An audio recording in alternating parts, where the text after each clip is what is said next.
Hello everybody, welcome back to the channel.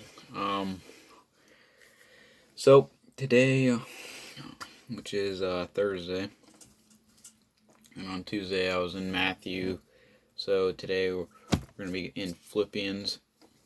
And I figured out that verse that I was talking about on the last video I already did, which was the forgiveness one. And if you haven't seen that, go check that out. But today we're in Philippians chapter 4, and we're going to be on verse 13. It's just a short one, and pretty much, even if you're not a Christian usually, but most people would know this verse. It's kind of up there with the known verses, like with John 3:16. But it says, which is funny because this one's Philippians 4:13, so 13:13. But anyways, it says, "I can do all things through Christ which strengthens me." Now, basically, everyone should know that Christ is Jesus and God. So, and He strengthens you as long as you have faith in Him, as long as you believe in Him with everything you've got. He strengthens you. And a lot of times, like, I think it could be possible if we had so much faith. I mean, it would take a lot of faith and a lot of basically, practicing on believing in God so much that I think there's even a point where He can strengthen you so much that you can even heal yourself of a sickness, or heal yourself to be able to be blind. And it wouldn't be so much that you have superpowers, but it'd be God giving you the power. But again, it would take a lot of faith, because if you think about it, we already had power and authority and stuff. We even had a power over the angels and stuff. We were over them. Of course, God's over everything, but to Him, none of that really matters. As long as we're all happy and we're all together and stuff and have love. And so we had power before, and even to the extent that God had the plan where, in Garden of Eden, there's no diseases, no getting hurt or anything like that, no being ashamed, because there's nothing to be ashamed of.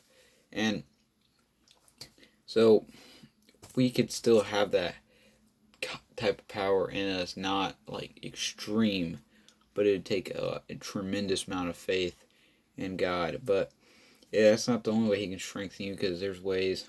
I mean, even emotional weakness, He can strengthen that. Whether you're going through, grieving because a loved one has passed on, or just anything, especially going through this hard time with a lot of people losing their jobs and stuff like that, or some of the riots that are happening and stuff. Which, in my opinion, the rioting ain't right, because none of them swords really done nothing. My personal opinion, I think all lives matter.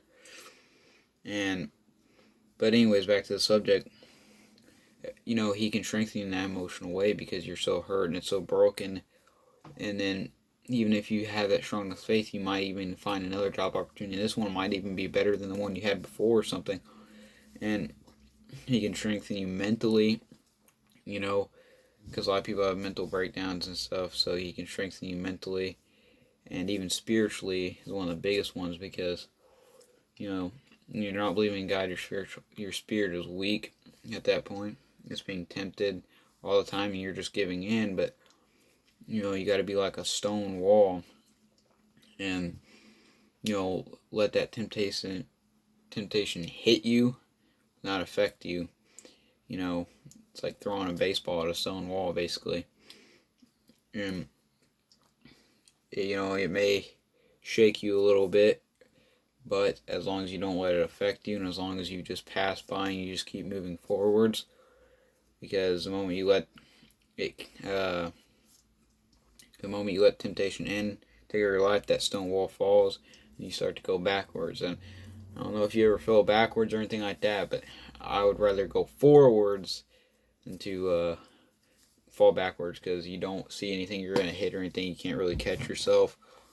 So it would hurt, but it's going to attack your spirit, and it's going to be temptation no matter how saved you are, no matter if you're a preacher or not. There's always going to be temptations, and you ask God, because through Him He can strengthen you, strengthen your spirit and stuff. Give you a new heart, not literally, but like spiritually, a new heart, and you just keep moving forwards with God, because you may not get tremendous blessings here, but you will in heaven, and that's all that matters. And to meet God, I mean, that's going to be pretty awesome to see what He looks like and stuff. But that was just the verse today, Philippians chapter 4, verse 13. And another thing I wanted to say is that I was watching this video this one time, and this is, off that specific subject, but this guy was like in surgery. He was getting his chest sawed open, and he was still awake, but God actually came there and like started talking to him, but he couldn't see him because he was laying down, through the whole procedure. And he told him if he looked back that he would basically die there and go to heaven if he saw God, but if he just didn't look away, he would, be able to talk to God, but he would stay there. So, I mean, he knows what God sounds like, so that'd be pretty awesome. And he even asked God the meaning of life, or God at the meaning of life. I mean, God at the end of their conversation, he said, what's the meaning of life? And then the surgery ended before God answered him and all that. And he was in the thing, he was in his recovery room, and a preacher came in, and he said, he told him a story and everything. He said, is there anything that you asked God? And he said, yeah. I asked him, what's the meaning of life? And the guy said, that's easy, it's love. So the meaning of life specifically is love. It's not hate, it's not jealousy, it's specifically love. The people you love around, even people you don't even know, show love and affection for, because that's what the world was built on. That's what Earth was made for, was it had this culture and these people of just love. And there's so much hatred and jealousy and stuff in this world. So if even just one person, even if just you can make a difference. So just take that to heart and try to do the best you can for God. And thank you guys for watching, and I'll see you guys next week. So catch you guys on a flip-flop.